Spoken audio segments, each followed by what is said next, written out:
The story of AC cars begins long before the iconic Cobra, tracing its roots back to the very dawn of the automotive age. It starts in 1901 with the Weller brothers and John Portwine, a butcher by trade, who together founded the Weller Brothers Engineering Company in West Norwood, London. Their first creation wasn't a sleek sports car, but something far more utilitarian. In 1903, they introduced the Auto Carrier, a three-wheel delivery vehicle with a single wheel at the front, designed to help small businesses, like Portwine's, move goods efficiently across the growing city. This humble vehicle was the foundation. The company soon changed its name to Auto Carriers Limited in 1904. Recognizing the need for personal transport, they quickly began developing their first true passenger car, moving away from utility towards mobility. The pivotal moment came in 1907 with the launch of the AC Sociable. This was essentially a refined auto carrier adapted for passengers, a three-wheeled cycle car. It was popular due to its low running costs and light weight, making it a favorite for those seeking affordable motoring beyond the motorcycle. By 1911, the company officially simplified its name to the initials that would become legendary, AC. Their ambition was growing, and they started to transition fully from cycle cars to conventional four-wheeled automobiles, signaling a new direction for the brand. The outbreak of the First World War in 1914 brought a halt to civilian production. Like most British manufacturers, AC repurposed its factory space to support the war effort, focusing on producing fuses and mechanical components for the military. After the war, AC returned to its roots, but with newfound focus. They hired engineer John Weller and chief designer S.C.H. Sammy Davis. Their focus was on refining the AC-10 model, blending simple mechanics with quality craftsmanship. The true landmark of this era was the AC-6, often called the Acedes. Launched in 1919, its key feature was an all-new, revolutionary engine designed by Weller, a 2-liter overhead cam straight-six unit. This engine would become the longest ever production run in history. This light, powerful engine, known for its smoothness and reliability, would stay in production for an incredible 40 years, right up until 1963. It powered AC through the entire interwar period, giving their cars a distinct sporting edge and helping them achieve early racing success. However, the booming but unstable post-war market and ambitious expansion plans led to financial strain. In 1926, the AC company went into receivership, a moment that nearly ended the brand just as it was achieving technical excellence. The company was saved in 1927 by the Hurlock family, led by William and his brothers. The Hurlocks were already established in the motor industry and, crucially, were passionate about the AC brand. They renamed it AC, Acedes Cars Limited, and pulled it back from the brink. Under the Hurlocks' steady stewardship, AC focused purely on quality over quantity. They continued to refine the AC6 chassis, developing increasingly sporting versions and roadsters that cemented their reputation for building high-performing, light, and reliable two-seater cars. The company remained relatively small, emphasizing handcrafted excellence, a philosophy that would define the brand for decades. Each car was seen as an individual project, reflecting the British tradition of niche, bespoke coach building rather than mass production. AC also enjoyed notable success in competition. The lightness of the chassis, combined with the smooth power of the Weller engine, made them competitive in reliability trials and endurance events across Europe, raising the brand's profile among serious motoring enthusiasts. By the late 1930s, the design language evolved again. Models like the 1670 and 1690 embraced flowing modern lines, preparing the company for the expected boom in luxury motoring. They were elegant, fast, and exclusive. However, this period of peaceful development was tragically short-circuited. As tensions rose in Europe, the shadow of another world war began to loom over the British automotive industry, forcing yet another sudden shift in focus. In 1939, AC once again halted civilian car production. The factory in Thamesditton was quickly converted to military use, this time specializing in the production of aircraft parts and other essential components for the war effort, particularly for British bombers. Despite the disruption, the work of the Hurlock family and the Weller engine laid an unshakable foundation. AC was defined as a builder of light, technically sophisticated two-seater sports cars. This identity would be critical for its post-war survival. The long period from 1901 to 1939 established AC not as a mass producer, but as a master craftsman. The philosophy was set: hand-built quality, lightweight construction, and engineering longevity. These were the values that would eventually lead to their greatest triumph. The war would temporarily silence the engine note of the AC sports car, but the core design genius of the straight-six engine and the resilience of the Hurlock management ensured that AC was ready for its next great chapter, the golden age of post-war sports car racing.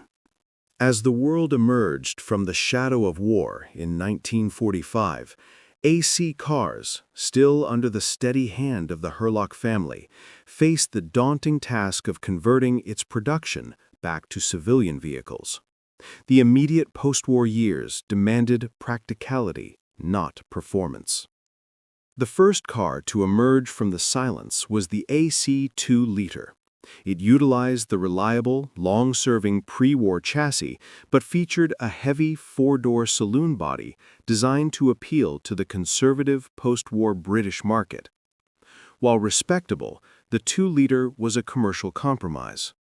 Its heavy body made the car slow, betraying the lightweight, sporting philosophy AC had built its name upon. It was a means to keep the company afloat, but not a symbol of its true ambition. The Hurlock family knew that to truly thrive, they had to return to sports cars. The opportunity came in the early 1950s when they encountered a brilliant design by engineer John Togiero. Togiero had created an elegant, tubular-framed racing roadster inspired by the Italian Ferrari Barchettas. AC purchased the rights to this chassis, realizing it was the perfect vehicle for their legendary engine.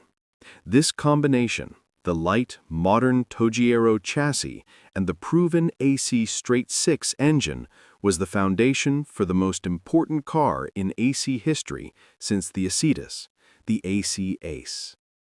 Introduced at the London Motor Show in 1953, the AC Ace was an instant sensation.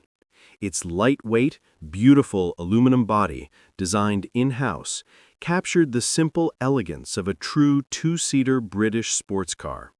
It was fast, agile, and immediately successful in amateur racing.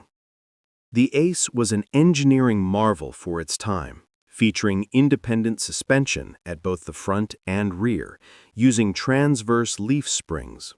This setup provided exceptional handling and made the car genuinely competitive against European rivals like Jaguar and Aston Martin. The Ace's racing success was critical. Its lightweight meant that even with the reliable but aging AC engine, it could consistently punch above its weight class in endurance events, proving its robustness and handling capabilities. Capitalizing on the success of the open roadster, AC introduced the Asica in 1954. This was a stylish, closed, coupe version of the Ace. The Asica featured a gracefully curved rear hatchback, making it a surprisingly practical grand tourer while retaining the performance and handling of the Ace. The Asica represented AC's attempt to enter the exclusive GT market. While beautiful and sporting, its hand-built nature meant it was expensive and production remained very limited, cementing AC's status as a niche, premium British brand. A significant change came in 1956. The Herlock family recognized that the 40-year-old AC engine, brilliant as it was reaching the limit of its development potential. They needed more power to compete in international racing. AC secured a deal to use the powerful, modern Bristol straight-six engine. This engine, derived from pre-war BMW designs, offered significantly higher horsepower and modern engineering, instantly transforming the car's performance. The new AC Ace Bristol became a true international contender. Its successful runs at the 24 Hours of Le Mans and other major endurance races proved the quality of the chassis. The car was achieving exactly what the Herlocks had hoped for: global recognition. Crucially, the Ace Bristol was only a few sports cars of the period light enough to utilize both drum brakes and sophisticated suspension, making it a darling of privateer racers who could buy a competitive car straight from the factory floor. In 1957, AC experimented further with a Daimler-engined version of the Asica, hoping for a higher performance GT. But these variants remained rare. The Bristol engine was, for the time being, the performance standard. The Ace and Asica defined the late 1950s for AC. They were the epitome of British motoring purity: elegant, mechanically simple, incredibly light, and highly potent on a winding road or racetrack. But the Bristol engine supply was destined to end. Bristol decided to cease production of the engine, forcing AC to look for a new powertrain solution in 1960. This impending crisis turned into the greatest opportunity the company would ever know. The Ace chassis was already famous. It had proven its ability to handle immense speeds and severe stress. All it needed was a new, modern, and powerful heart. That heart would not be British, nor German, but American. The Ace had successfully carried AC from the austerity of post-war Britain back onto the global sporting stage. Its beautiful aluminum body and robust chassis were primed for a revolution. AC was ready to meet the man who would immortalize the brand. The stage was set for a Texan racer, Carl Shelby, to contact AC and propose a simple yet world-changing modification, taking the light British roadster and fusing it with raw American V8 power. The legend was about to be born. The year is 1961. With the supply of the reliable Bristol engine ending, AC faced a dilemma. At the same time, across the Atlantic, legendary American racer and entrepreneur Carroll Shelby saw a different future. He knew that British had the world's best light chassis, and America had the world's most powerful engines. Shelby sent letters to several manufacturers, but only AC Motors, under the Herlock family, responded positively. Shelby proposed a simple but revolutionary idea. Take the beautiful, proven Ace chassis and install a powerful, lightweight Ford V8 engine. The Herlocks agreed, and the first Ace chassis, modified to accept a larger engine, was shipped to Shelby in California. The initial engine chosen was a compact Ford 260 cubic inch V8. The team in California worked furiously to fit the massive power unit into the sleek, small British body. When the finished car, initially called the AC Ace 260, was unveiled. Its performance was immediately brutal. It was incredibly light, weighing barely 1,000 kilograms, but packed with a robust 260 horsepower. This combination created a vehicle with devastating acceleration. Shelby quickly renamed the machine the Cobra. The name was legendary, supposedly coming to him in a dream. The snake badge represented the car's wild, untamable nature, perfectly capturing the machine's immense power and sudden striking speed. Production was a transatlantic affair. AC in Thames Ditton built the rolling chassis, including the body and suspension, then airshipped them to Shelby American in California. There, the Ford engine, gearbox, and final trim were installed. The demand for speed led to a quick upgrade. The Ford 260 V8 was soon replaced by the more powerful 289 cubic inch engine, boosting power close to 300 horsepower. This version, the Cobra 289, was the true street terror of the era. The Cobra was an immediate success on the racetrack. In the US, it dominated the SCCA series, soundly defeating its primary rival, the Chevrolet Corvette. Shelby had created a winner straight out of the box. However, the open Cobra Roadster was aerodynamically limited on high-speed European tracks like Le Mans. To challenge Ferrari's dominance, Shelby created the Cobra Daytona Coupe in 1964, designed by Pete Brock. The Daytona Coupe was a brutal machine built for endurance. Its design was a radical departure, but its goal was achieved. In 1965, the Daytona Coupe won the FIA World Manufacturers' Championship for GT cars, becoming the only American-powered car ever to win the title. Back in England, AC was preparing for the next, most formidable evolution. The Herlocks and Shelby knew the Ace chassis, fundamentally unchanged since 1953, could not handle truly immense power without being redesigned from the ground up. The resulting chassis update was dramatic. It featured a completely new, heavier-duty coil spring suspension setup to replace the old transverse leaf springs. The bodywork was also dramatically widened to accommodate a far larger engine and tires. This new aggressive body encased the monster that would define the Cobra legacy, the Ford 427 cubic inch, 7.0-liter V8. This engine produced up to 425 horsepower in street form and far more in race tune. The car was the AC Cobra 427. With its flared fenders, enormous wheels, and raw, untamed power, it was perhaps the most brutal and masculine sports car ever created.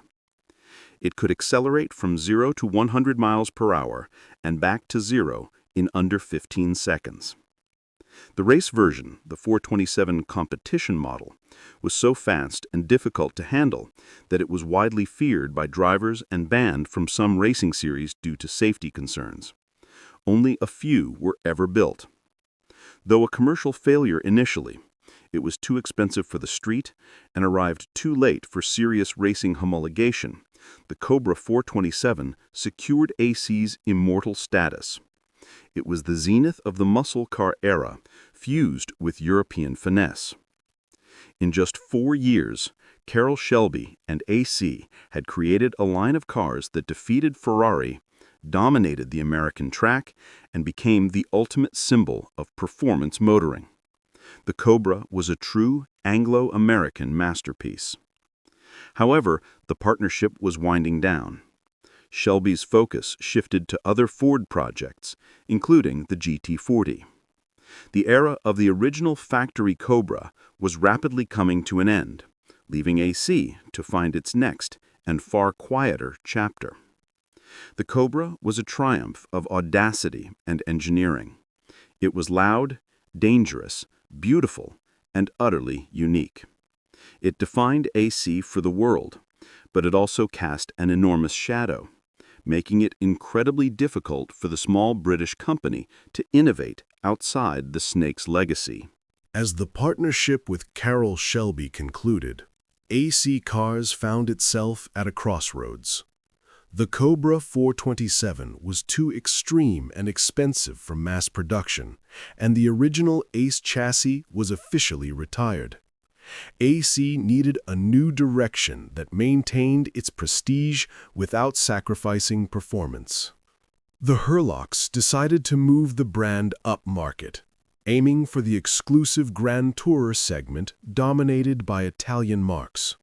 They utilized the sophisticated, newly developed coil spring chassis from the Cobra 427, recognizing its immense strength and handling capability. For the bodywork, AC turned to Italy. They commissioned the famous designer Pietro Frua of Turin. Frua crafted a long, elegant, and unmistakably European body that merged Italian flair with British solidity. The result was the AC 428 Frua, introduced in 1966. It was available as a convertible, drop-head coupe, and later as a fastback coupe. Like the Cobra, it was powered by the enormous Ford 228 cubic inch or 7.0-liter V8 engine, offering explosive speed in a luxurious package. The production process was complex and incredibly expensive, contributing to the car's astronomical final price. The coil spring chassis was built by AC in Thames Ditton, shipped to Italy for the body to be fitted by Frua, and then shipped back to England for final painting, trimming, and mechanical finishing. The 428 was a superb performer, capable of reaching 60 miles per hour in around 6 seconds, making it one of the fastest four-seaters of its day. Its long, heavy frame, however, made it a true GT rather than a pure sports car like the Ace. Despite its beauty and performance, the 428 struggled commercially. Its price put it directly against established rivals like Aston Martin and Ferrari. Over the entire production run, only 81 cars were ever built, a testament to its exclusivity and financial difficulty. The low sales of the 428 forced AC to seek a more viable project. The Herlocks recognized that future cars needed to be less reliant on massive V8 engines and focus on modern, efficient mid-engined layouts. This led to the creation of the AC 3000 ME.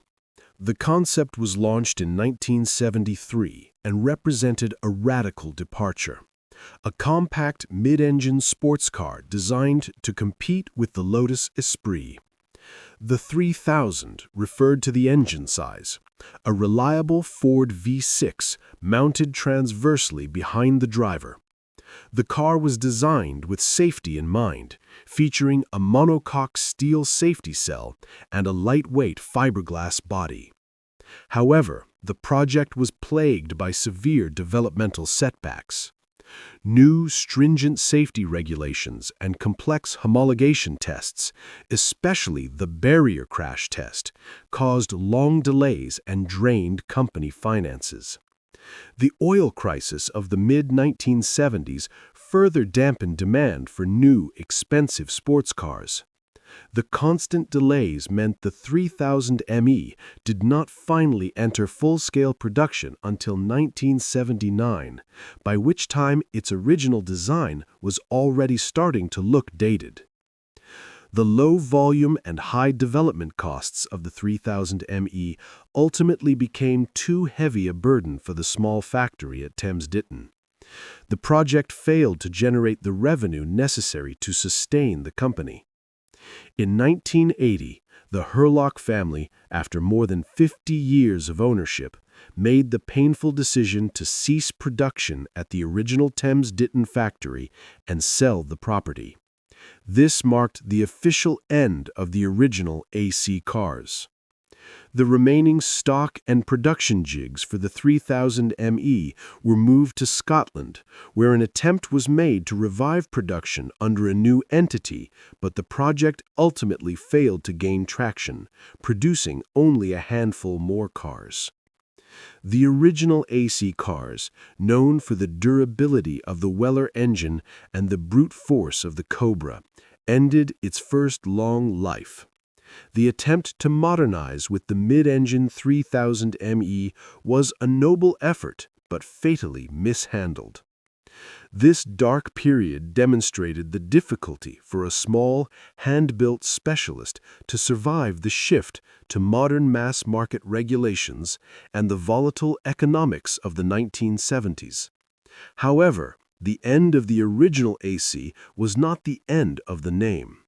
The Cobra legend was so strong that the company's identity and tooling would be bought and sold repeatedly, fueling a constant stream of attempts to resurrect the iconic brand. The stage was set for the era of revival. With the original company gone, the focus would turn entirely back to the car that defined it, the Cobra. The next decades would be marked by legally sanctioned continuations and new interpretations of the Anglo-American masterpiece. After the closure of the Thames Ditton factory in 1980, the AC name and its assets, including the tooling for the 3000 ME, passed into new hands. The mid-engined project briefly continued in Scotland under the name AC Scotland plc, trying to rescue the concept. Despite the best efforts, the new Scottish venture failed to find financial stability. Only 30 cars were built in Scotland before production finally ceased in 1985. The ambitious, safety-conscious 3000 ME project finally reached its definitive end. However, the true legacy of AC, the Cobra, was far from dead. The most significant revival came through entrepreneur Brian Anglis of Autocraft, a company that specialized in restoring original Cobras and building high-quality component cars. Anglis acquired the rights to the AC trademark and the original Cobra tooling. This led to the launch of the AC Mark IV in 1982, effectively a direct, legally sanctioned continuation of the original 427 wide-body design. The Mark IV utilized a modern Ford 5.0-liter V8, the 302 cubic inch small block, and featured safety improvements and a stronger chassis, bringing the classic design into compliance with modern emissions and safety standards. These cars were distinct from unauthorized replicas because they were built using original AC tooling and carried the official AC lineage number. They were genuine, if modernized, descendants of the Cobra built under the AC badge. The Mark IV proved to be a critical success, maintaining the hand-built quality and raw appeal of the original. It was an expensive, exclusive car, sold through select dealers worldwide and instantly recognizable as the true Cobra. In the early 1990s, the company was restructured and attempted another ambitious project, a completely new, modern sports car to rival the likes of Porsche and Ferrari, moving beyond the 1960s design. This was the second-generation AC Ace, launched in 1993. It was a handsome two-seater convertible, designed with modern aerodynamics and powered by the popular Ford V8 found in the contemporary Mustang. The new Ace was a technically advanced car, featuring a lightweight aluminum body and a thoroughly modern chassis designed by IAD, International Automotive Design. It was a credible effort to drag the AC name back into the mainstream GT sector. Despite its quality, the new Ace suffered from the classic AC problem: immense development costs and a volatile market. It was very expensive to produce, and the brand lacked the marketing power to compete with the giants of the industry. The failure of the 1990s Ace to achieve high sales volume put the company back into financial difficulty. The model was soon retired, confirming that AC's immediate future rested solely on the enduring appeal of the Cobra. Meanwhile, the AC Mark IV continuation models remained the core business. These cars were now widely recognized as the definitive, authentic way to own a Cobra, carrying the necessary historical weight that replicas lacked. Brian Anglis was forced to sell his majority stake in AC to a South African investment group in the late 1990s. This marked yet another organizational shift, with the manufacturing base briefly moving abroad to South Africa. The new international structure led to the creation of the AC Superblower in 1999. This was a direct, aggressive evolution of the Mark IV, featuring a supercharged V8 for even more brutal performance, catering to the performance market. The Superblower served as a loud, proud statement. AC was back in the business of extreme performance. It was a deliberate return to the original 427 ethos, designed purely for visceral excitement rather than mass-market appeal. By the turn of the millennium, the AC name was officially split into two core branches: the classic continuation models, primarily assembled in Europe, and the brief, separate attempt at modern luxury that failed to gain traction. The 1980s and 1990s solidified one truth: the AC brand survived solely on the enduring power of the Cobra. Every attempt to innovate beyond the iconic roadster ultimately failed, leading the company back to its Anglo-American roots. As the 21st century dawned, the focus remained on refining, updating, and remarketing the Cobra legend. The history of AC was no longer about new designs, but about faithfully preserving and powerfully escalating a 60-year-old icon for a new generation of wealthy enthusiasts. The beginning of the 21st century saw AC cars, now managed by various corporate entities, settling into its role as the official custodian of the Cobra legacy. The core business remained the production of the MK4, catering to affluent enthusiasts who demanded authenticity. The focus was firmly on performance escalation. New models like the AC Superblower and later the AC MK6 continued the 427 tradition, pushing horsepower levels to new extremes, often over 500 HP in a lightweight body. However, the brand struggled with identity and consistency. Ownership changed hands frequently between various investment groups in Britain, Germany, and Malta, leading to periods of production inconsistency and confusing marketing strategies.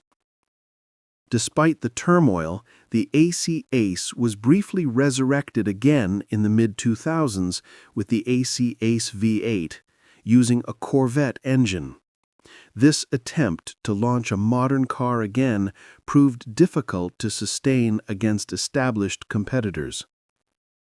The financial crisis of 2008 further stressed the niche market for hand-built sports cars, leading to periods where the AC name effectively lay dormant, surviving mainly on the reputation and maintenance of existing official Cobras.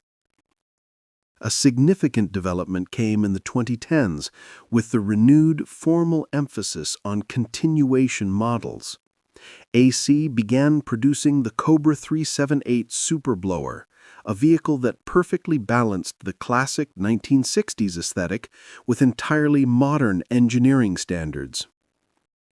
These cars are built to be driven.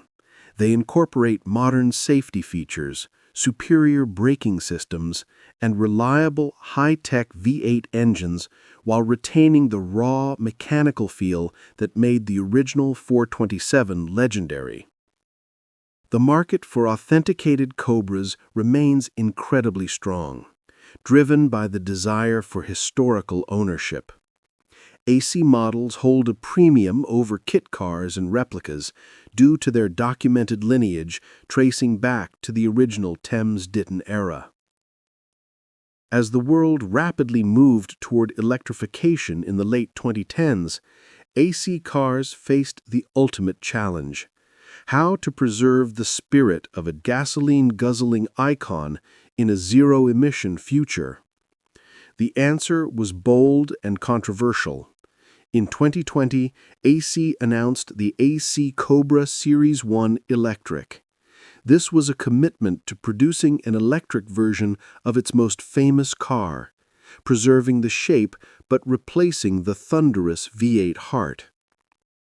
The Series 1 Electric offers silent, instant torque and surprising speed, proving that the lightweight, simple ACE chassis is versatile enough for modern technology. It attempts to reinterpret the raw acceleration ethos of the original Cobra for the 21st century. Following this, the company launched the AC Cobra Series 4 Electric, a higher performance model using the wide-body 427 look. This model ensures that the Cobra can meet the environmental demands of the modern automotive market without sacrificing its iconic form. AC also maintains a presence in the internal combustion market with new, limited edition runs of the V8-powered AC Cobra GT Roadster, built to an extremely high, bespoke standard to appeal to traditionalists. Today, AC Cars operates as a global brand, but its philosophy remains fundamentally the same as it was in the Hurlock era: low volume, high performance, and hand-built excellence. The legacy of the auto carrier and the straight six end endures in every model. The story of AC cars is a testament to the power of a single brilliant design. The Cobra has repeatedly saved the company, becoming both its greatest triumph and its unavoidable constraint. From the utilitarian three-wheeler of 1903 through the genius of the Weller engine, the elegance of the Ace, and the raw power of Carroll Shelby's V8 Fusion, AC has always represented the spirit of British ingenuity and American muscle. The struggle for a small manufacturer to survive across 2 world wars, numerous financial crises, and 2 technological revolutions has been immense. Yet the name survives, carried forward by a devoted following and the immortal shape of the snake. The final chapter is still being written, powered now by silent electric batteries. But the essence remains unchanged: a light, powerful chassis designed for pure, unadulterated driving excitement. The history of AC cars is not just a collection of models. It is a long, persistent love affair with the two-seater sports car. The story of Alvis is a quintessentially British tale of high engineering standards, competitive motorsport, and a seamless transition between luxury road vehicles and essential military technology. It began in the aftermath of the Great War in the industrial heartland of Coventry. The company was not initially an automobile manufacturer. It was founded in 1919 by Thomas George John, a successful marine engineer, and was first known as T.G. John and Company Limited. Its initial purpose was the manufacture of stationary engines and aluminum components. The name Alvis emerged almost immediately.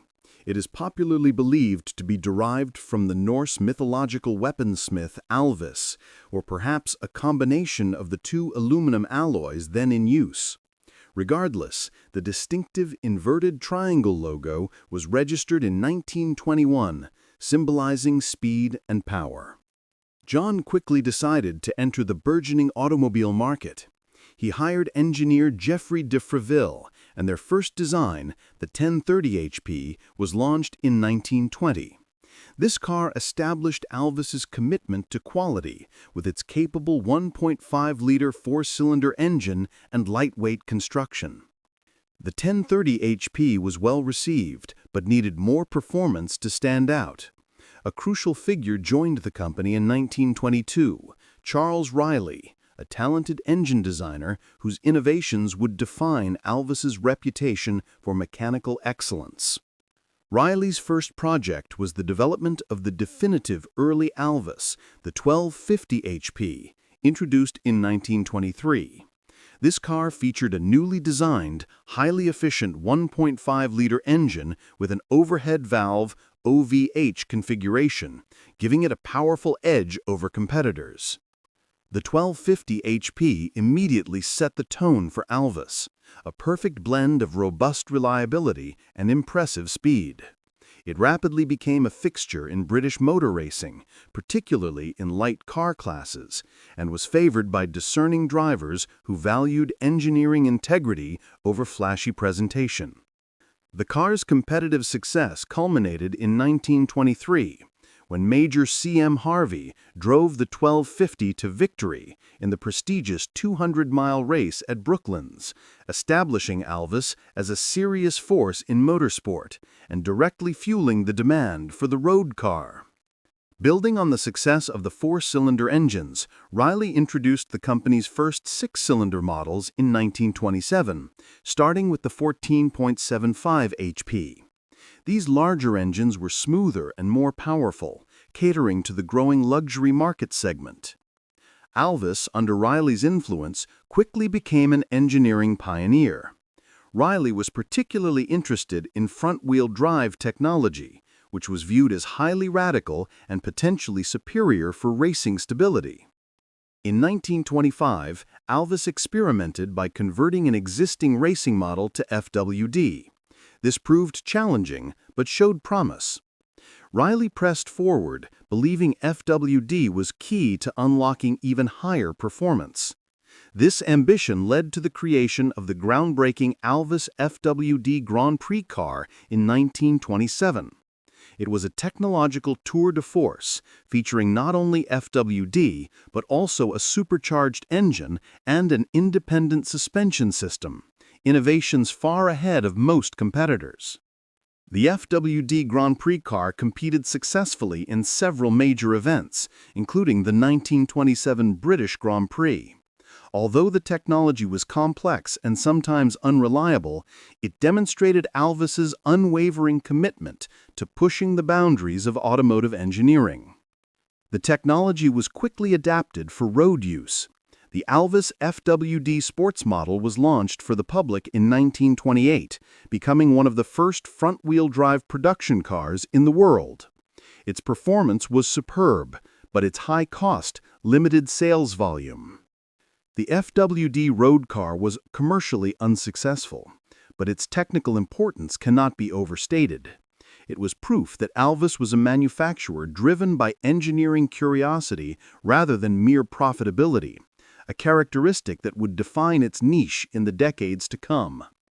The late 1920s saw Alvis move into the more powerful and luxurious market with the 12.75 HP in 1928, a model that combined Riley's excellent engine design with more refined body styles from independent coach builders.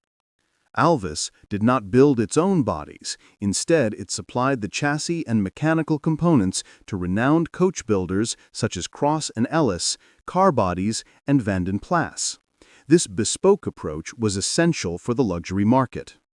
This reliance on independent coach builders ensured that Alvis cars were highly personalized and exclusive, maintaining a low-volume, high-quality output that separated them from larger mass-market producers. By 1928, Alvis was a respected, financially stable, and technically aggressive manufacturer. It had successfully used motorsport to validate its engineering and was perfectly positioned to enter the high-stakes, luxury performance segment of the 1930s.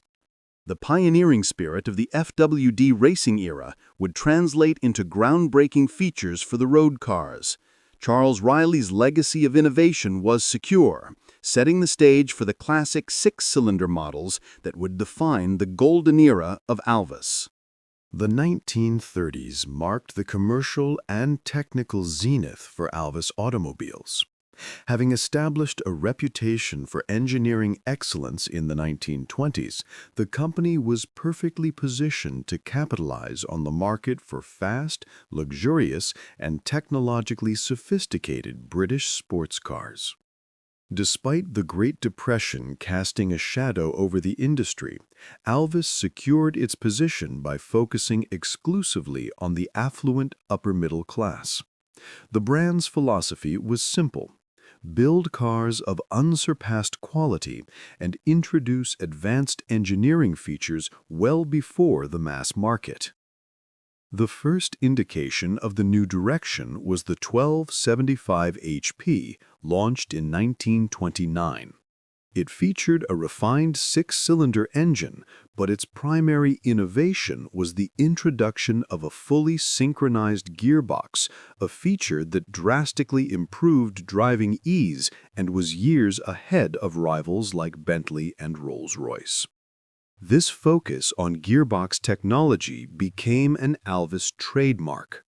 The smooth shifting nature of their transmissions contrasted sharply with the often difficult crash gearboxes used by competitors, making Alvis cars significantly more usable in dense traffic and on long continental tours. The definitive statement of the era was the Alvis Speed 20, which debuted in 1932 as the SA model. This car combined a powerful 2.5-liter straight-six engine with a highly advanced chassis, immediately placing Alvis at the forefront of British luxury motoring. The Speed 20 was a car built for speed and endurance. Its powerful engine delivered smooth torque, enabling it to maintain high cruising speeds effortlessly, a necessity for comfortable long-distance travel across Europe, earning it the nickname the Silent Killer. The model quickly evolved. The Speed 20 SB, launched in 1934, introduced a longer wheelbase and, most notably, independent front suspension using transverse leaf springs. This innovation significantly improved handling and ride comfort, moving Alvis further ahead of the competition. Charles Riley's engineering team was tireless. The Speed 20 series also incorporated advancements like centralized chassis lubrication and highly effective hydraulic brakes, features that underscored the Alvis commitment to driver convenience and safety. The most sought-after versions of the Speed 20 were the sporting tourers, typically clothed by prestigious coach builders such as Charlesworth and Vandenplas. Their bodywork perfectly matched the car's dynamic capability with elegant, low-slung, and aerodynamic design. The success of the Speed 20 demonstrated the shrewdness of Alvis's strategy. Rather than competing on sheer price or brute force, they sold mechanical sophistication and driving ease. This established the term Alvis quality as a benchmark in the industry. Concurrently, Alvis addressed the lower-volume luxury market with the Firefly, introduced in 1933. The Firefly used a slightly smaller 1.5-liter engine, but inherited the core six-cylinder layout and, importantly, the fully synchronized gearbox of the larger cars. The Firefly provided a crucial entry point for customers who desired Alvis engineering and quality without the high running costs of the large Speed 20 engine. It broadened the brand's appeal without compromising its luxury image. By 1935, the six-cylinder engine platform had matured into the Speed 20 SC. The engine size was increased to 2.7 liters, boosting power and torque further while retaining the impeccable balance and reliability Alvis engines were known for. The engineering achievements of this era were remarkable. Alvis was one of the only few British manufacturers that could genuinely challenge continental European technological leadership, proving that advanced features could be engineered into a robust, reliable package. Despite the economic turmoil, Alvis remained financially prudent. Unlike some of its rivals, it avoided expensive all-new designs every year, instead focusing on continuous incremental improvements to its core six-cylinder chassis and powertrain architecture. This era also saw the final developments of the four-cylinder line with the Firebird in 1935, a continuation of the 1250 model's spirit aimed at providing a high-quality, dependable saloon for the discerning professional. The relationship with the coach builders deepened, leading to some of the most striking custom bodies of the pre-war era. The ability to choose highly personalized finishes and layouts was a major draw for the wealthy clientele.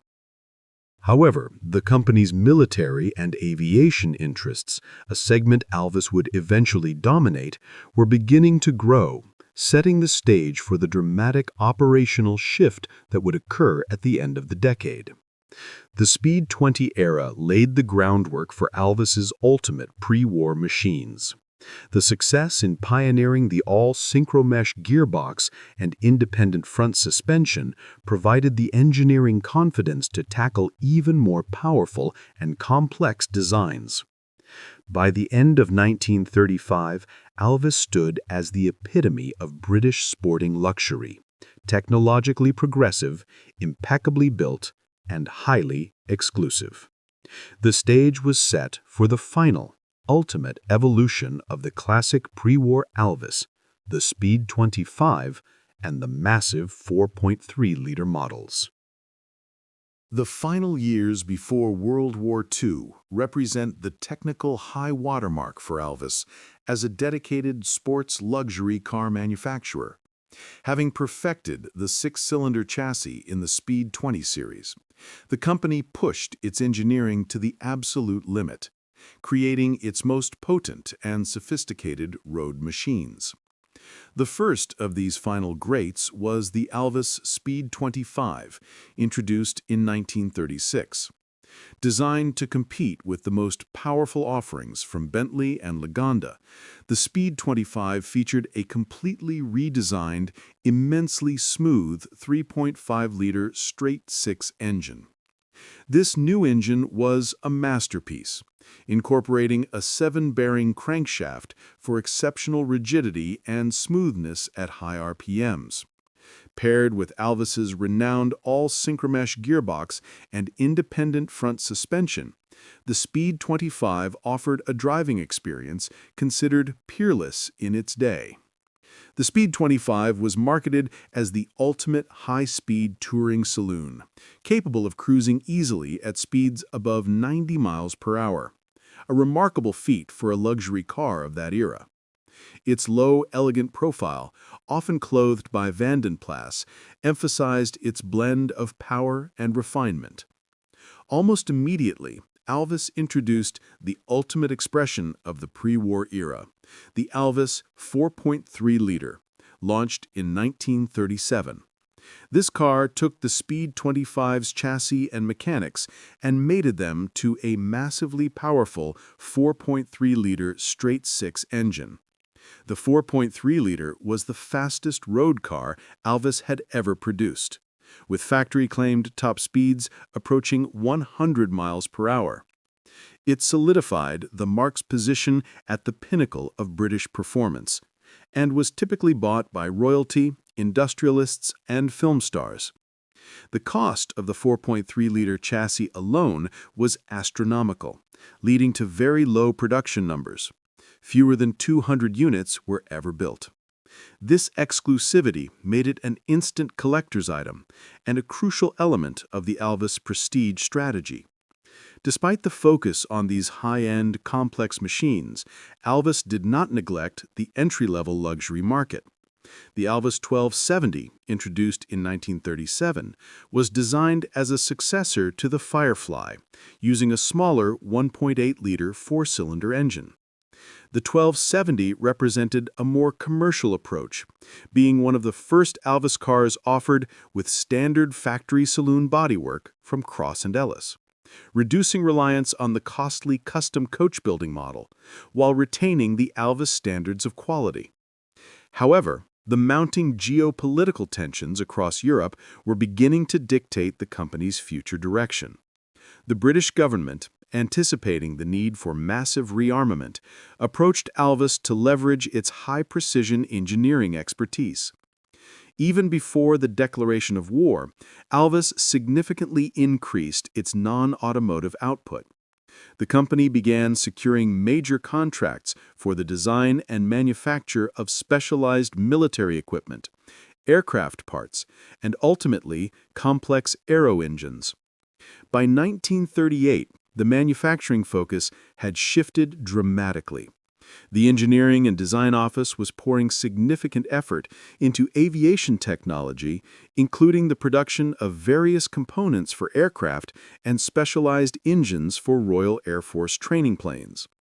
The Alvis philosophy of robust, over-engineered mechanical components translated perfectly into the demands of military applications, earning the company a crucial strategic role in the upcoming conflict.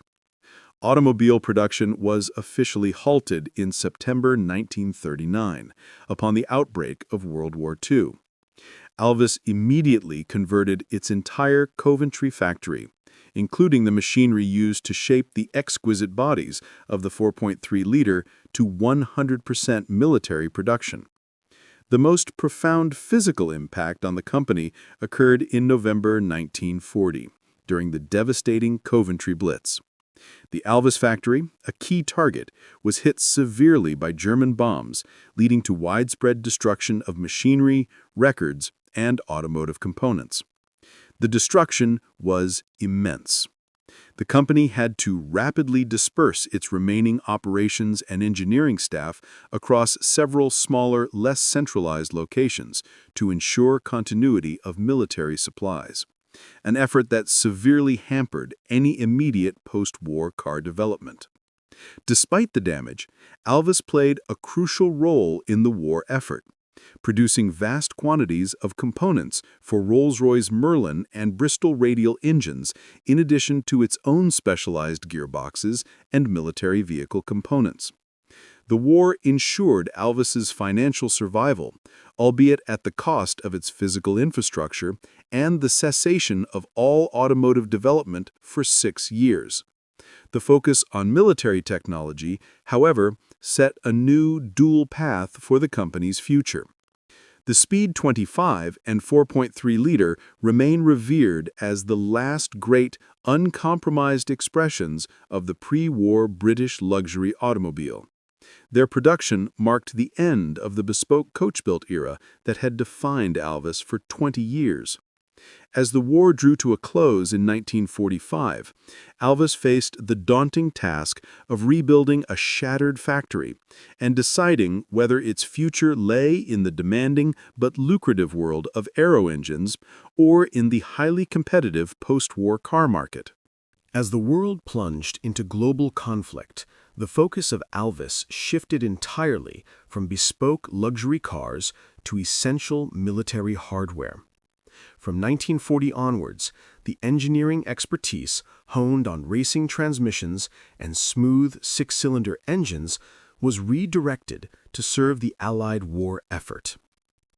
Despite the destruction of the Coventry factory in the Blitz of 1940, Alvis secured its long-term future through major contracts, specializing in components for high-performance aero engines and developing its own engine designs, a path that proved highly lucrative.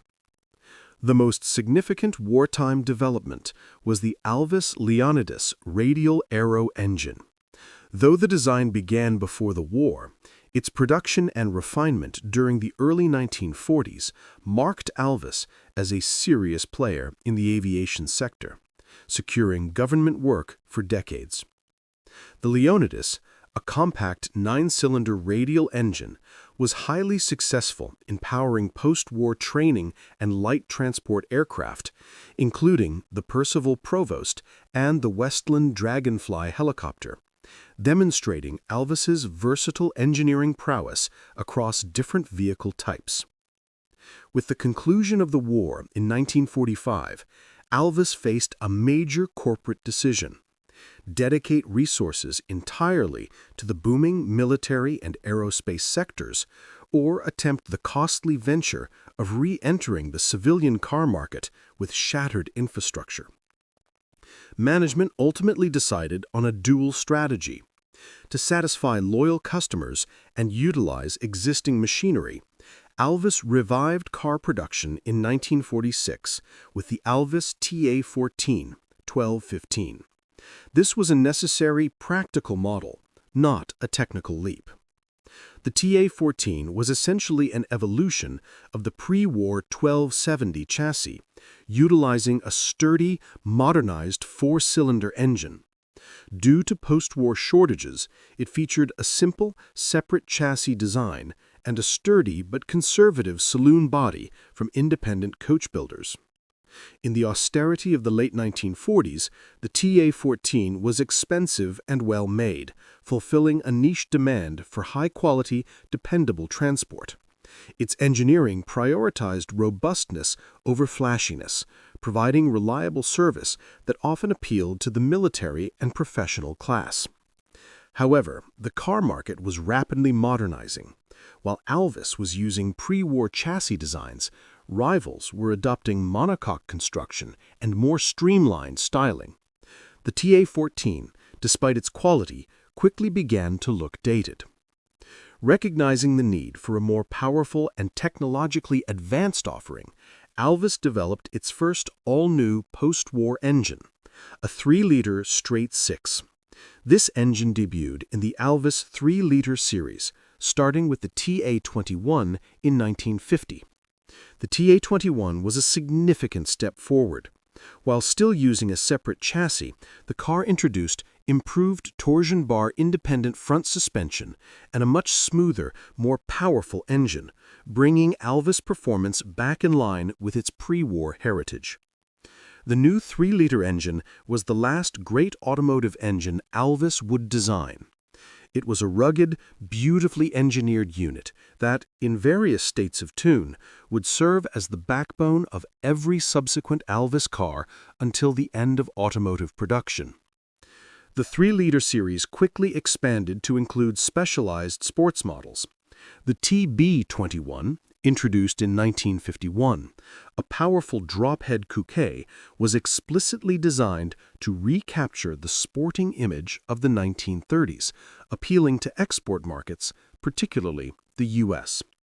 The post-war reliance on independent coach builders continued. While bodies were becoming more standardized, the ultimate look and finish remained dependent on firms like Tickford and Grabber, the latter of whom would become critically important to Alvis's later history. Meanwhile, the military sector continued to expand.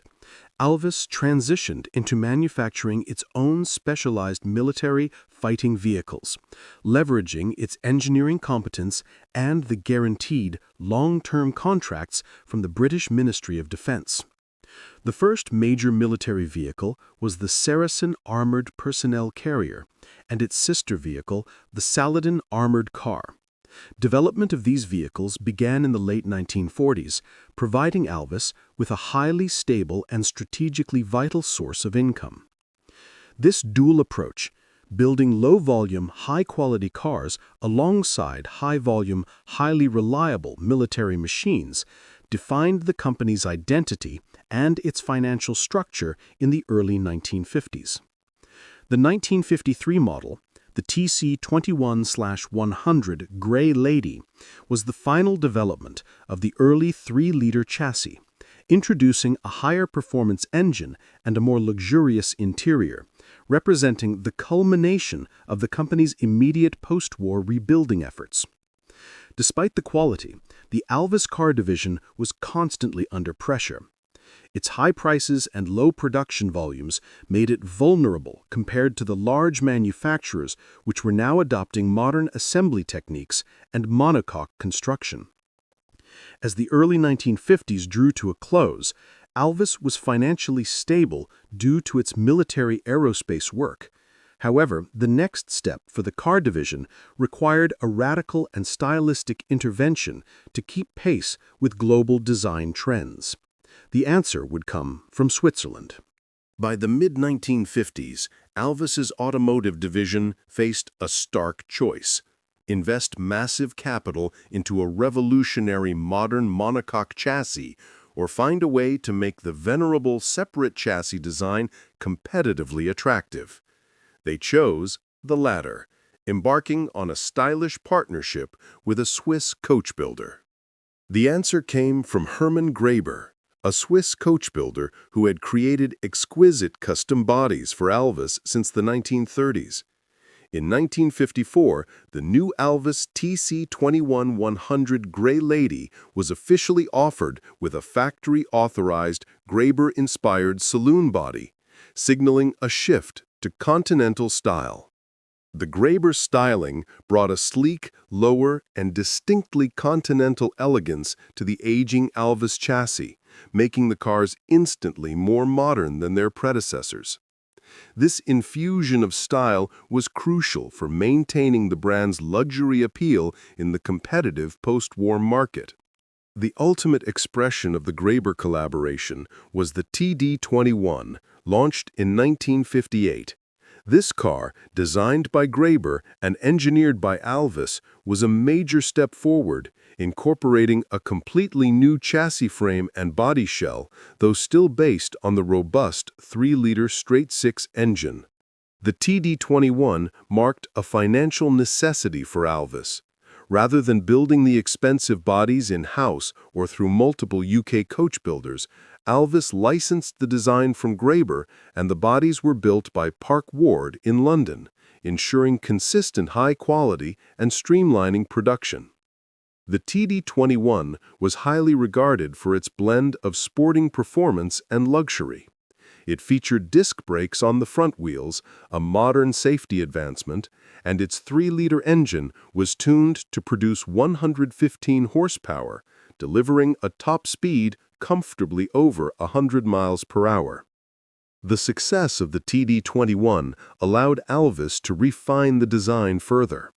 In 1962, the TE21 arrived, offering quad headlamps and a subtle restyling that made the car look even lower and more aggressive, reflecting the prevailing trends of the early 1960s.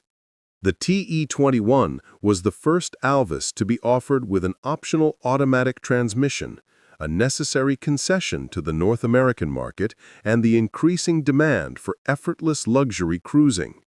Meanwhile, the military division continued to grow exponentially.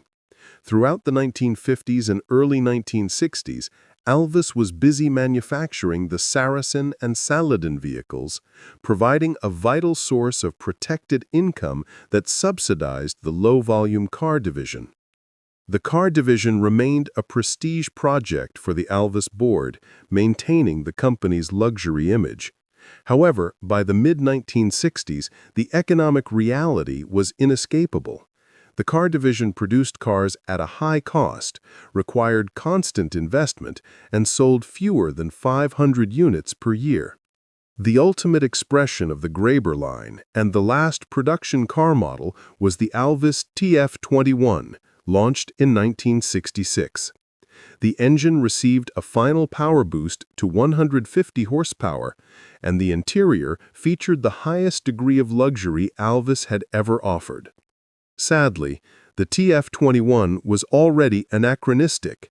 Its separate chassis and old engine design could not compete technically with modern, high-performance GT cars from Jaguar or Aston Martin, even with its beautiful bodywork and high price tag. This financial vulnerability attracted corporate attention. In 1965, the car division was effectively taken over when Rover acquired a controlling interest in Alvis, primarily for access to Alvis's profitable military vehicle technology and engineering expertise. The Rover management quickly assessed the small, loss-making car division. They briefly toyed with developing a revolutionary new concept, the Alvis GTS, which utilized a Rover V8 engine, but the project was deemed too costly and was eventually canceled. The final official factory-produced Alvis automobile, a TF-21 drophead coupe, rolled off the line in 1967. This event marked the end of 47 years of continuous civilian car production and the official cessation of the Alvis car division. The decision was purely economic. The profits from the military and aero engine divisions, later known as Alvis Limited, outweighed the burden of the automotive side. The name Alvis would live on, but only in the defense sector. The legacy of the Graeber era is one of style and endurance. The TD/TE/TF series are celebrated for being the last British luxury cars built with a separate chassis, representing a final beautiful throwback to the bespoke craftsmanship of the 1930s. In 1968, following the merger of Rover into the massive British Leyland conglomerate, the Alvis car brand was fully dormant. The remaining assets and nameplates related to cars were protected, but production was finished. The Alvis factory in Coventry, which had survived the Blitz and built beautiful tourers and powerful armored cars, was now fully committed to military vehicle production and would never again produce a civilian passenger car. The story of Alvis automobiles concludes not with financial ruin, but with a calculated corporate decision to prioritize the military profits. The torch was passed, setting the stage for the company's future as a world leader in defense technology. With civilian car production ceased by 1967, Alvis transformed entirely into a defense engineering powerhouse. The name lived on through Alvis Limited, focused solely on developing and manufacturing world-class military vehicles, an enterprise that proved far more stable and profitable than automobiles.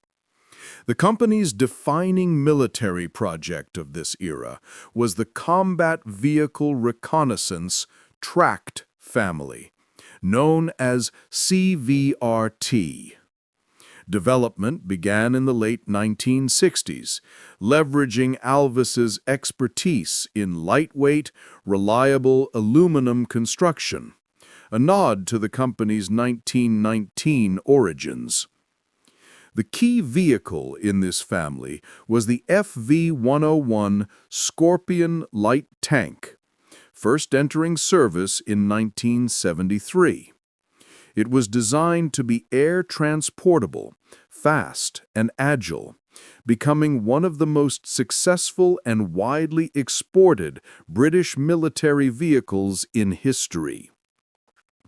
The CVRT family included numerous variants, such as the FV-102 Stryker anti-tank missile vehicle, the FV-103 Spartan armored personnel carrier, and the FV-107 Scimitar reconnaissance vehicle.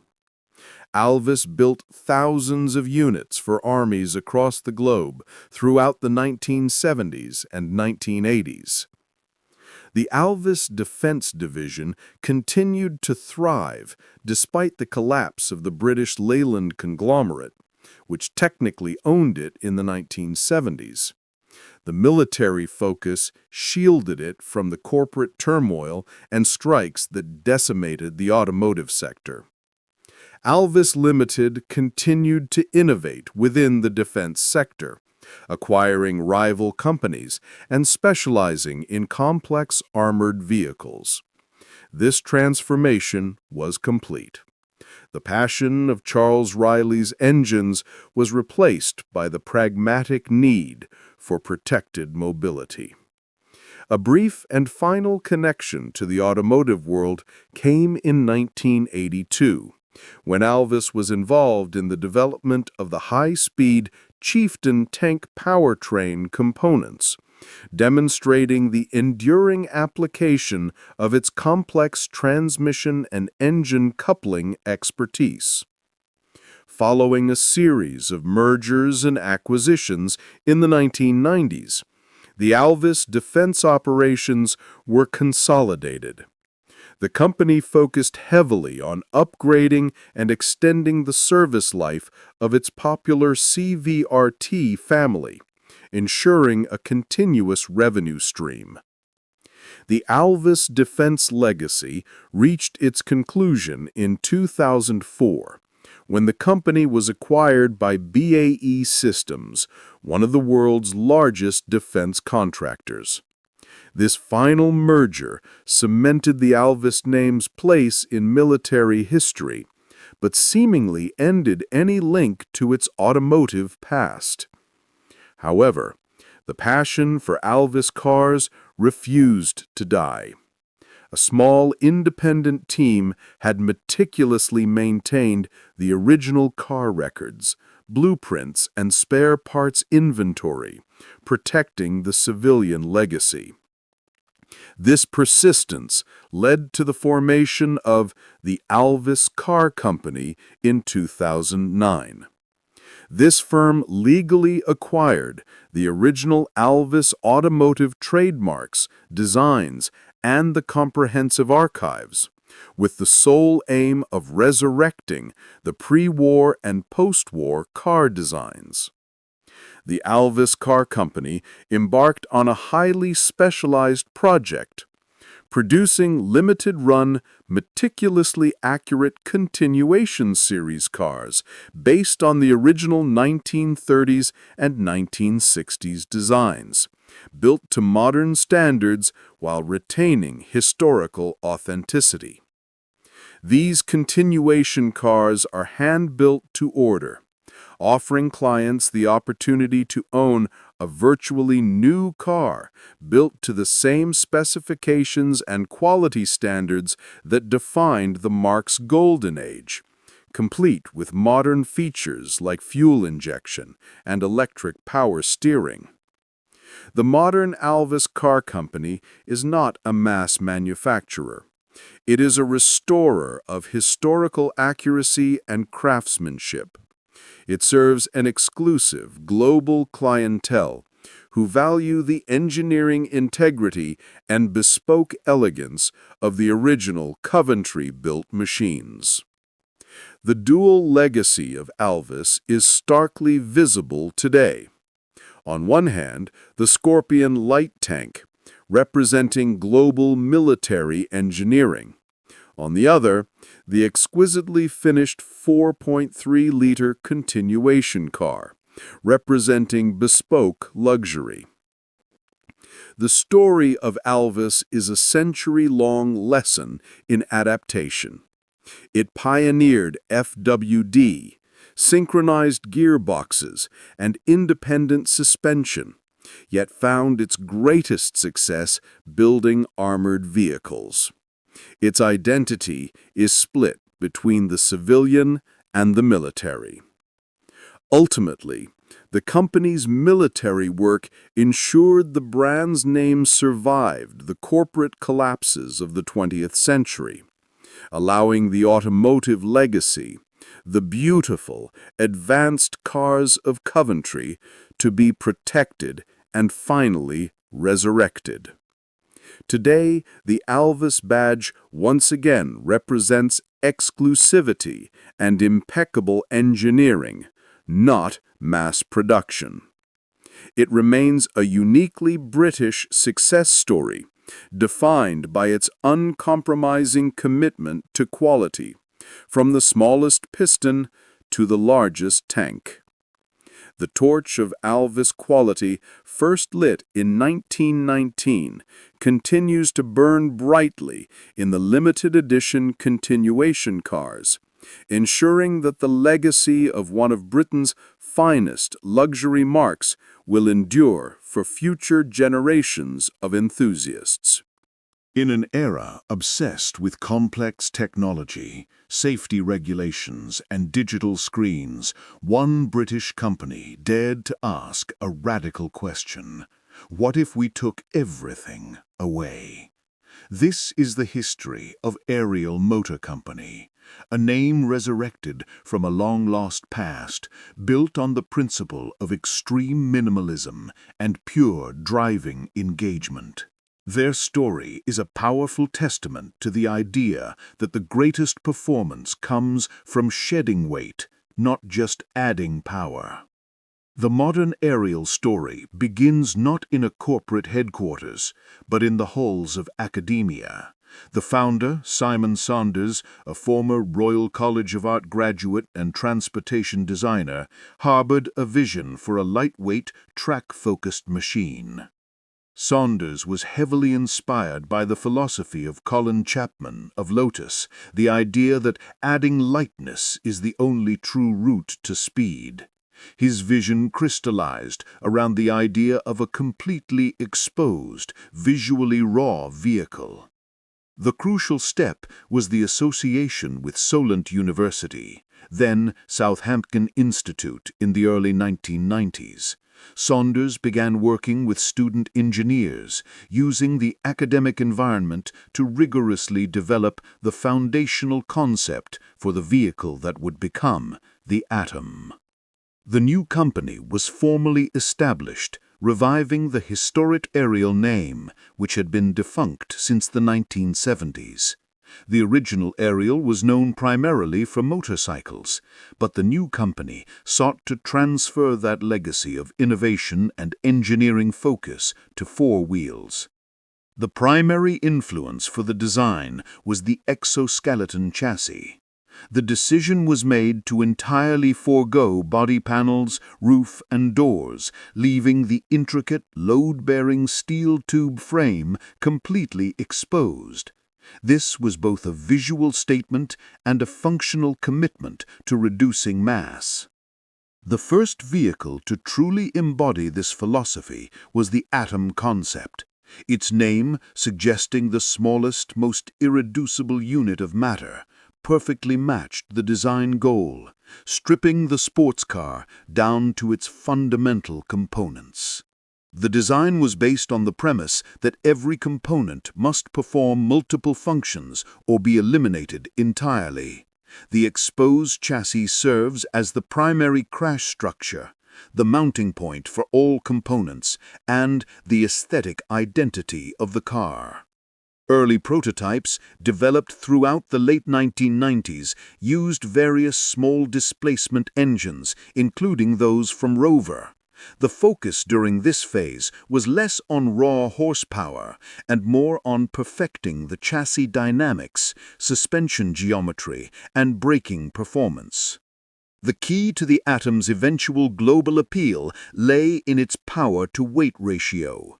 By targeting an incredibly low overall weight, initially around 500 kilograms, Ariel ensured that even modest power output would result in supercar rivaling acceleration. The academic background allowed Saunders and his team to employ cutting-edge computer-aided design and stress analysis, ensuring the seemingly fragile exoskeleton was in fact incredibly strong and rigid, essential for precise track handling. The manufacturing process was set up to be highly artisanal and customizable. Ariel operates out of a small facility in Crewkerne, Somerset, employing a small team of highly skilled technicians who hand-build each car to specific customer order.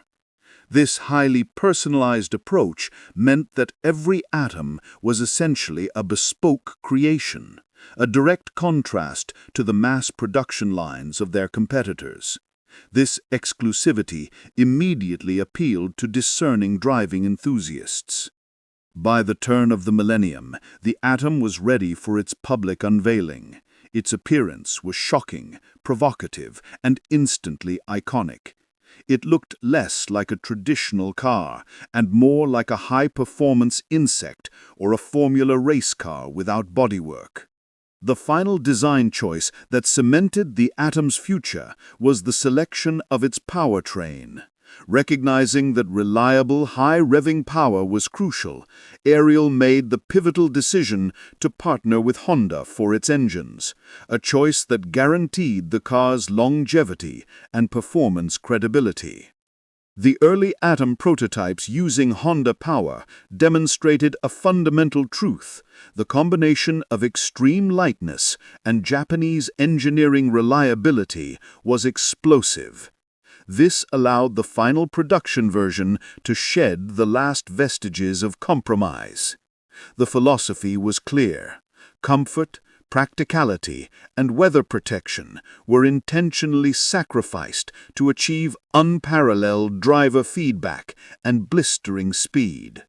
It was a vehicle for the purity of the driving experience, nothing more. The successful development phase concluded with the official market launch imminent. Ariel was ready to shock the automotive world with its uncompromising vision, proving that sometimes taking a massive step backwards in complexity is the only way to move performance forward. The stage was set for the Ariel Atom 1 to redefine what a performance car could be, delivering a visceral driving experience that no fully bodied supercar could hope to match. The age of the Ariel Atom was about to begin. Following the intensive development period, the Ariel Atom 1 officially launched to the public in 2000. It was a defiant statement against the trend of heavier, safer, and more complicated sports cars. The initial launch models were powered by a Rover K-Series engine, producing around 120 horsepower. While this figure seemed modest, the car's crucial innovation was its weight, or lack thereof. At just under 500 kilograms, the power-to-weight ratio immediately rivaled high-end Porsches. The car was an instant sensation within the press and among dedicated driving enthusiasts. Its pure mechanical honesty, with the suspension components, engine and frame completely exposed, offered a level of visceral feedback that had been absent from modern automotive design.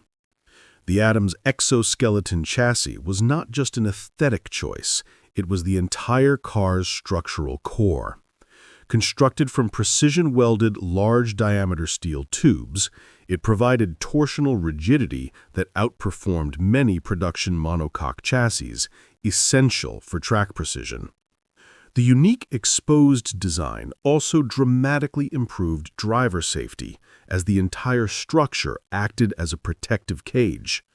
Every customer had to undergo a fitting process, often with 4-point harnesses, reinforcing the car's roots as a purpose-built track tool.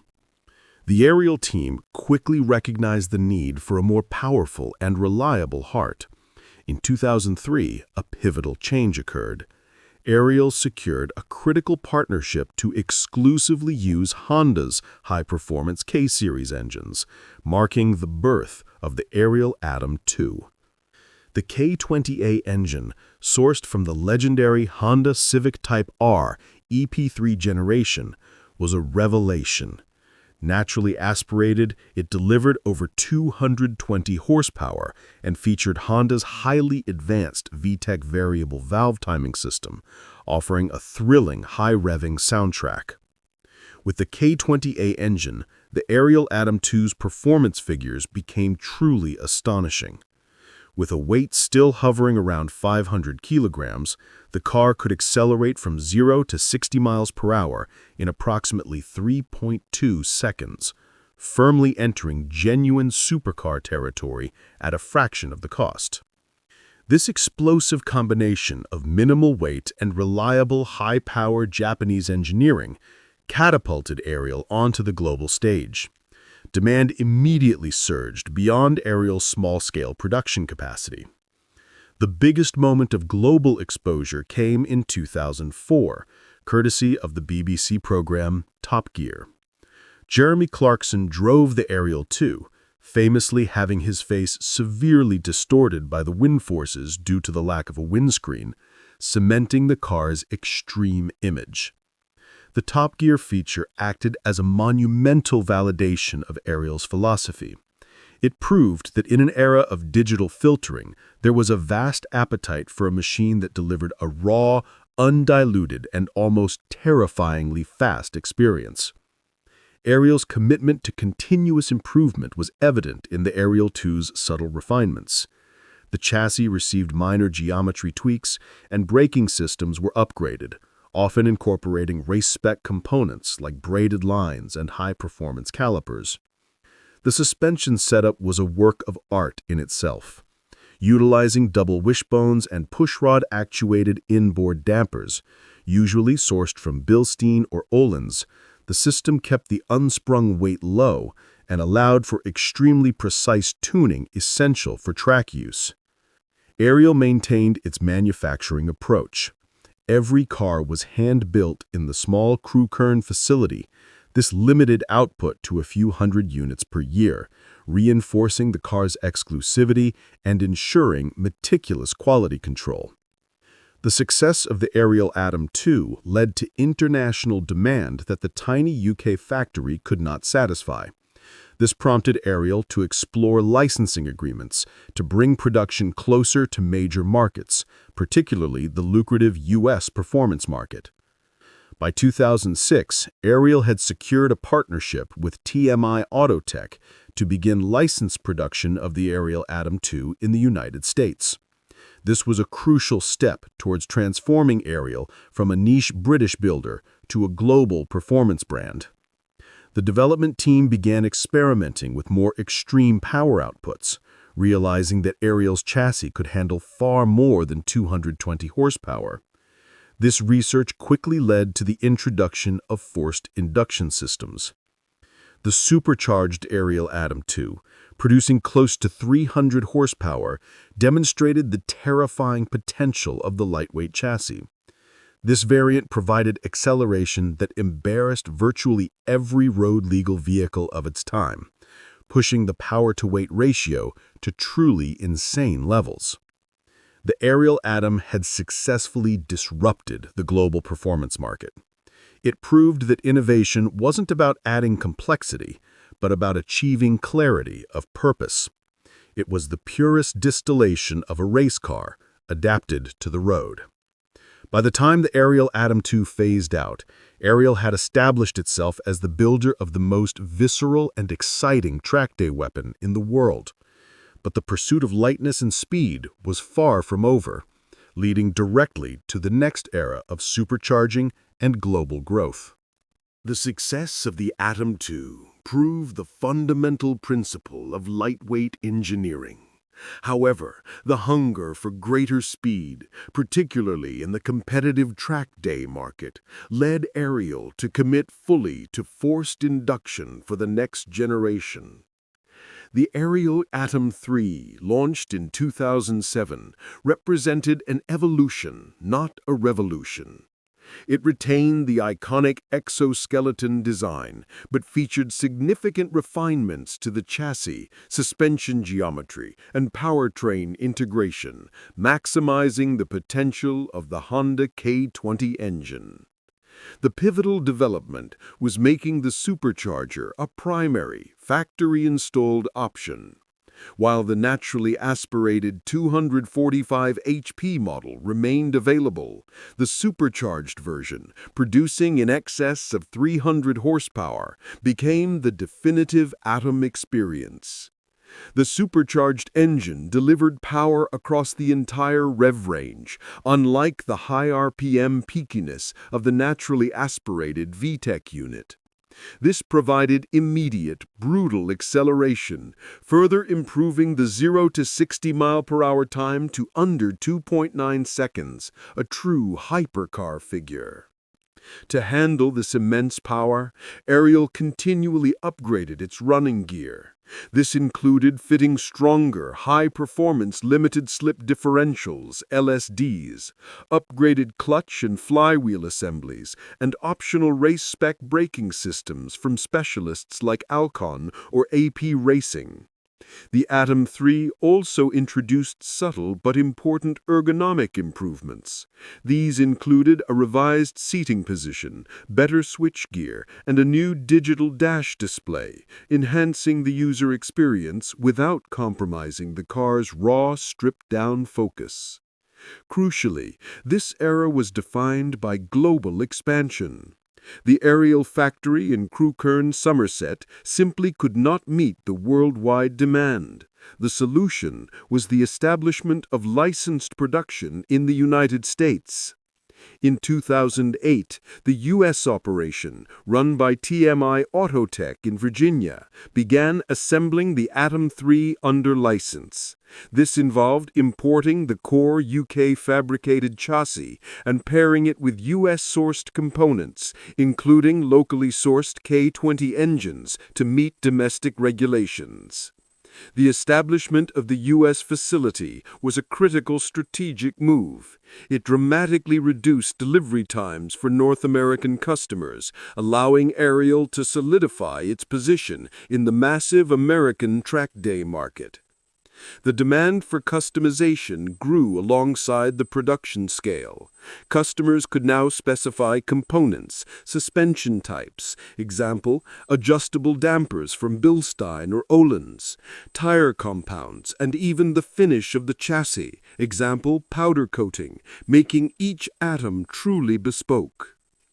In 2010, Ariel introduced the Atom 3.5, a mid-cycle refinement that focused on aerodynamic and chassis rigidity enhancements. This included a redesigned frontal air intake and minor strengthening of the roll hoop structure. Aerodynamics on the Atom were always functional rather than aesthetic. The 3.5 introduced more aggressive wing options and diffusers, generating genuine downforce necessary to keep the lightweight car planted at high speeds. The 3.5 also saw the use of new electronic management systems, allowing for multi-mode engine mapping. This gave drivers the ability to switch between road-friendly power delivery and full attack track settings with the push of a button. Ariel maintained strict quality control across both the UK and US facilities. The core philosophy remained the same: minimal parts, maximum quality, and zero compromise on the driving experience. This period solidified the Atom's legacy as the ultimate track day weapon. It routinely beat cars costing 5 to 10 times its price in track contests and acceleration tests, proving the superiority of the power-to-weight philosophy.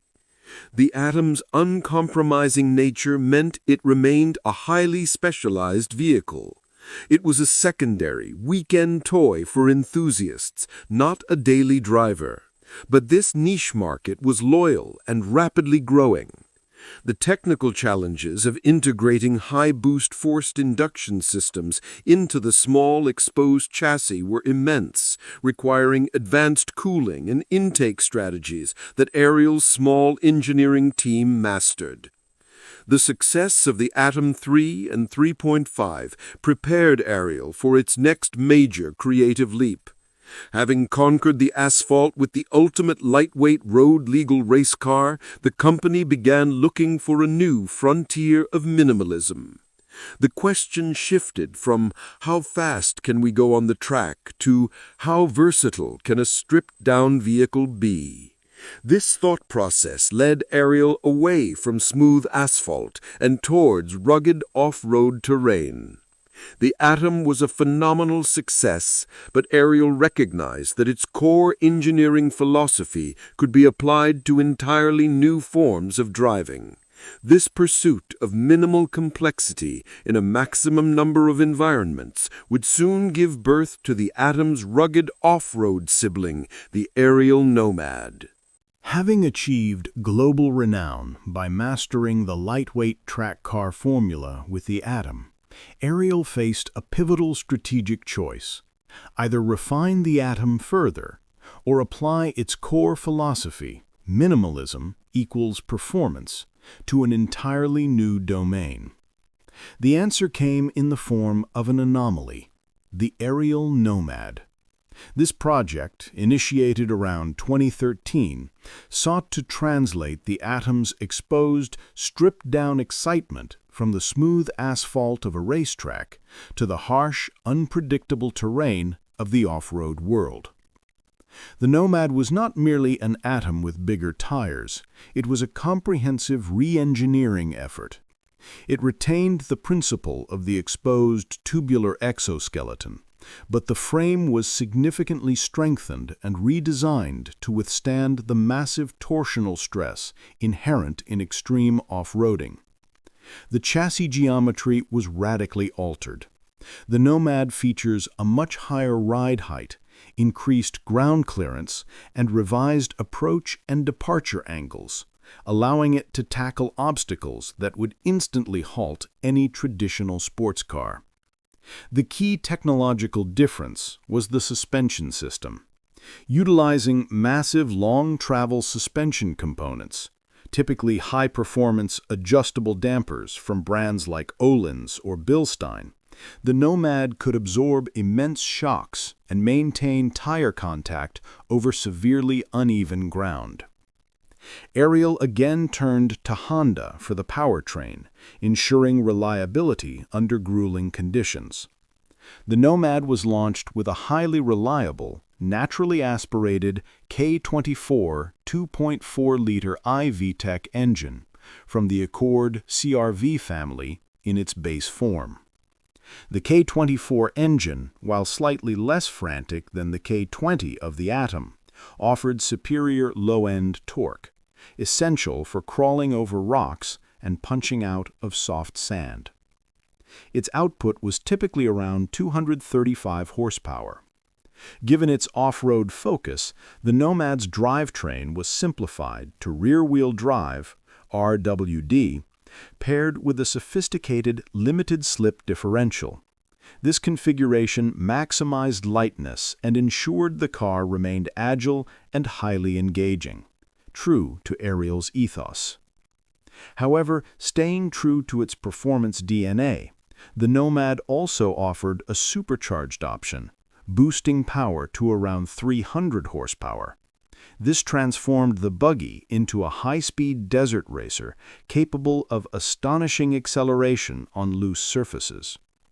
The bodywork, though minimal, featured reinforced roll hoops, integrated skid plates, and provisions for essential off-road gear like a spare tire mount and auxiliary lighting. It looked like a Mad Max vehicle purpose-built for fun. The Nomad was officially unveiled in 2015 to immediate critical acclaim. The press praised its duality. It was rugged enough to tackle rough trails, but still offered the same raw, exposed sensory experience as the Atom on the road. Its high-speed off-road stability was remarkable, a direct result of Ariel's painstaking work on suspension geometry.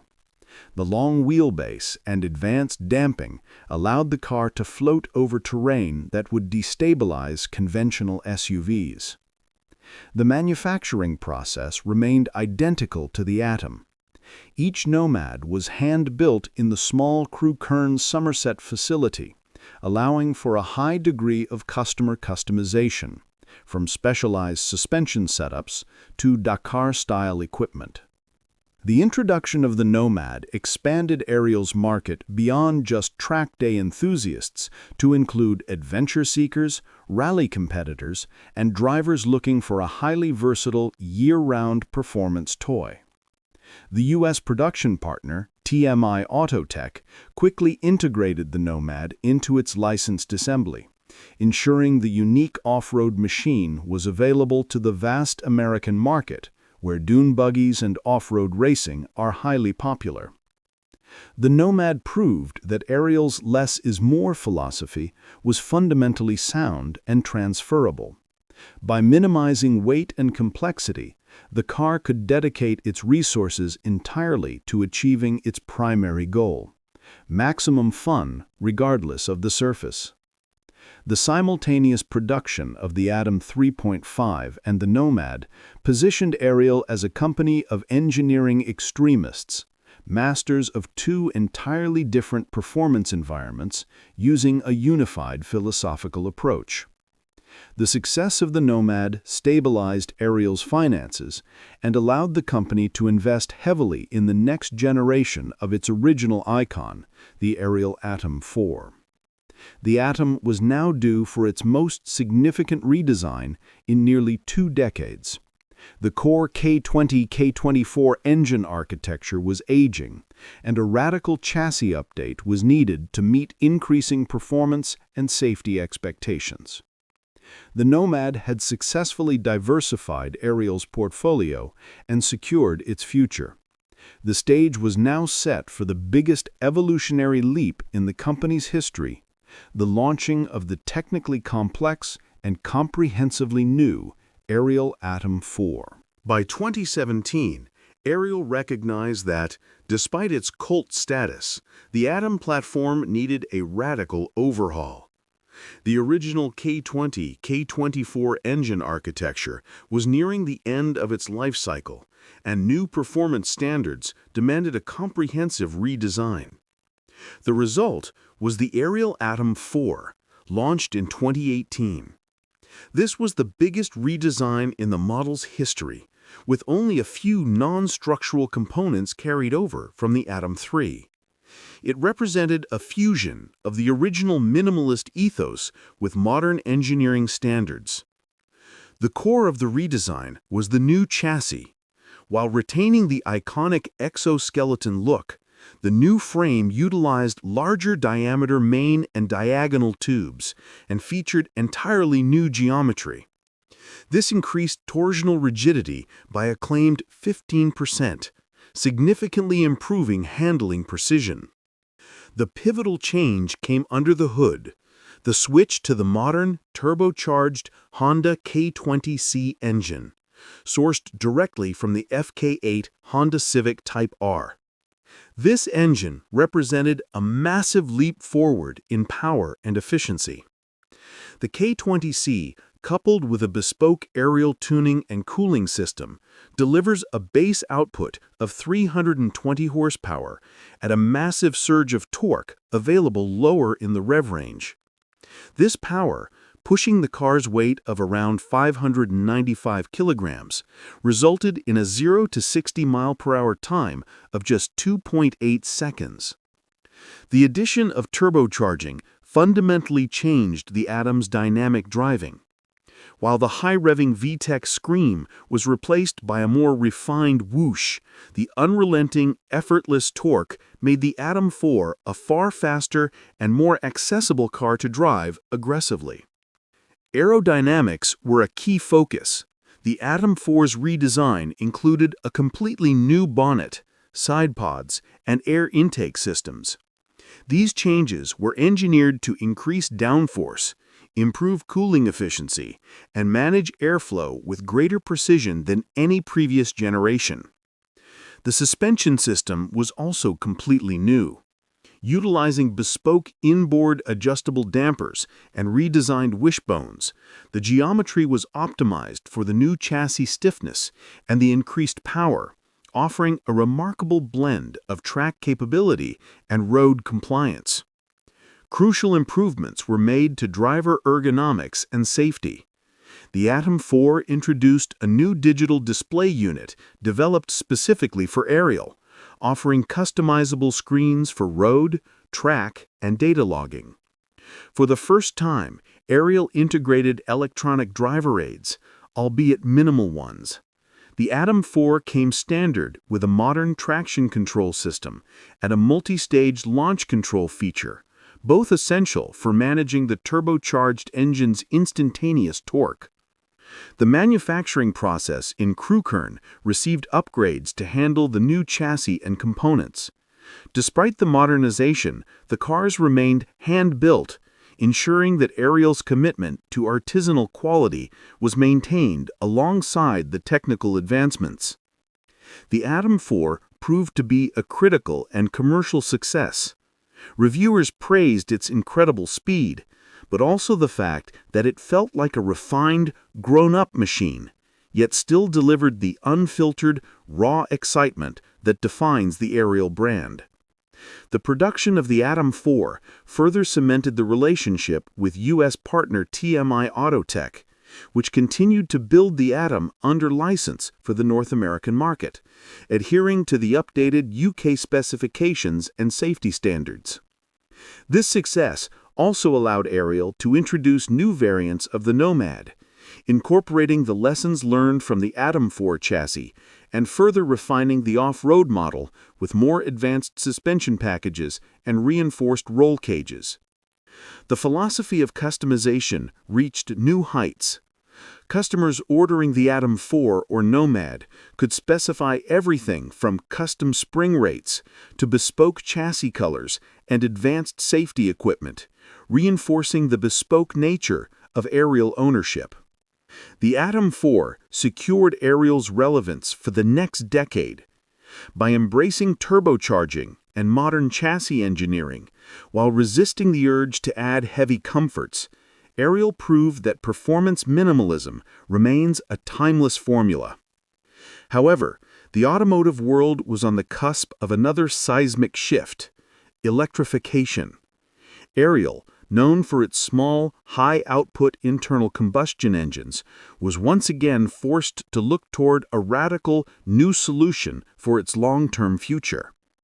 The challenge was immense: how to apply the principles of lightness and simplicity to the inherent weight and complexity of a battery-electric powertrain. Ariel's answer had to be unconventional, extreme, and uncompromising. This internal exploration led to the genesis of a project that would move Ariel from specialist sports car builder to a cutting-edge technological innovator.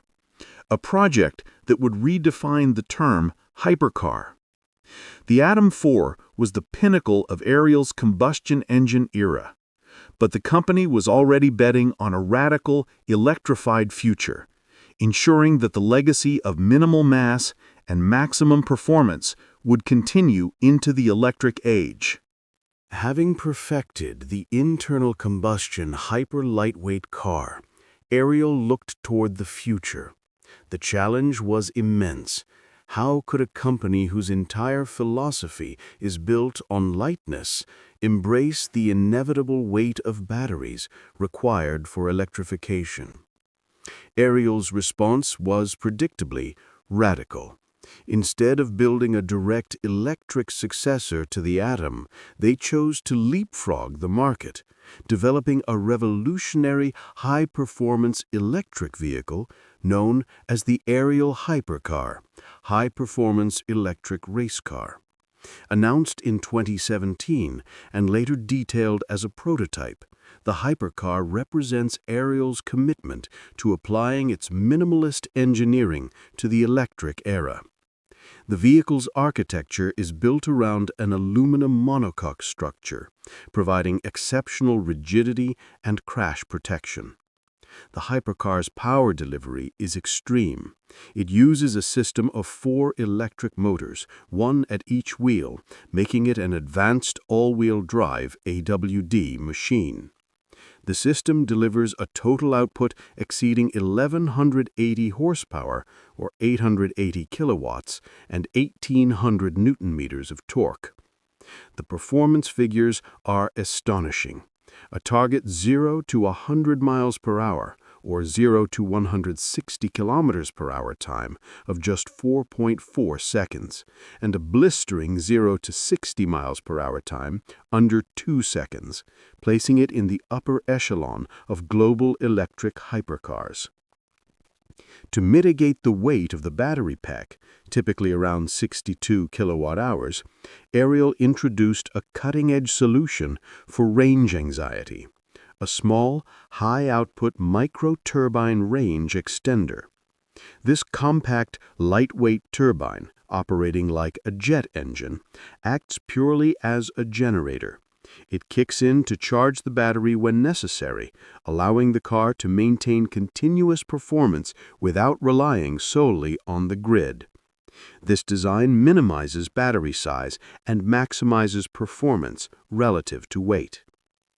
The hypercar project not only ensures Ariel's future relevance, but also provides a platform for developing advanced electric powertrain and thermal management systems that can be trickled down into future, more road-focused models. Despite the technological complexity of the hypercar, the company's foundational philosophy remains intact. Ariel continues to emphasize driver engagement, transparency, and minimal vehicle mass relative to the power output. Ariel's business model remains fiercely independent. Production of all models, Atom 4, Nomad, and eventually Hypercar, will continue to be hand-built in the Crewkern facility, preserving the brand's boutique quality and exclusivity. The enduring legacy of Ariel is its cultural impact. The Atom redefined what a sports car could be, influencing countless imitators and proving that simplicity is the ultimate performance tool. Nomad showed that the philosophy was versatile across terrains. Ariel succeeded not by competing with the giants on volume, but by establishing a singular niche defined by visceral experience. They sell a raw sensation, a direct connection between driver, machine, and road that few others can replicate. The story of Ariel is a celebration of British engineering ingenuity, a small team with an enormous impact, reminding the entire industry that sometimes the most sophisticated solution is the one that leaves the most behind. From the exposed chassis of the Atom 1 to the 1180 horsepower electric surge of the hypercar, Ariel has remained true to its core, the unrelenting pursuit of lightweight performance. Ariel Motor Company has not just survived the modern automotive era, it has thrived by building the antidote to complexity, ensuring the pure joy of driving will never be lost. The journey of Ariel is a remarkable tale of minimalism meeting maximum performance. But which Ariel model defines the brand for you? The raw Atom, the rugged Nomad, or the futuristic hypercar? Let us know your favorite Ariel and why in the comments below. We love reading your thoughts on these engineering extremists. If you were captivated by the story of this uncompromising British builder, please take a moment to like this video and share it with a fellow gearhead. And to follow more exclusive deep dives into the automotive world's most unique and innovative brands, hit that subscribe button and ring the notification bell. Thanks for watching.